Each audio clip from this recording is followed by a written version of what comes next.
Hello అండి, ఈరోజైతే మెంతికూర పచ్చడి చూపిస్తున్నాను. ఇది అన్ని రకాల వాళ్ళకి, ఆరోగ్యానికి, హెల్త్కి చాలా మంచిది. షుగర్ ఉన్న వాళ్ళు కంపల్సరీ తింటే హెల్త్కి చాలా మంచిది. ఈ పచ్చడి రోటి పచ్చడి పద్ధతిలో చేసినా ఎక్కువ కాలం నిల్వ ఉంటుంది. తడి తగలకుండా డబ్బాలో స్టోర్ చేసుకుంటే ఎక్కువ కాలం నిల్వ ఉంటుంది.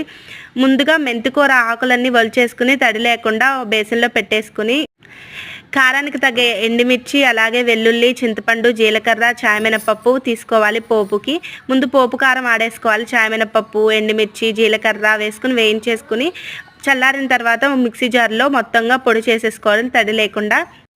దాని తర్వాత మెంతికూర కూడా మనము వేయించుకోవాలండి. వేయించుకుంటే ఈజీగా 10 నిమిషాల్లో వేగిపోతుంది. తర్వాత ఈ పోపు కారంలోనే చింతపండు, వెల్లుల్లి, కారం, పోపు కారంలో తగినంత ఉప్పు, మెంతికూర వేసేసుకుని ఒక తిప్పేసుకుని ఇంగు నూనె కాచేసుకోవడమే. చాలా రుచికరంగా, చాలా టేస్టీగా గోంగూర పచ్చడి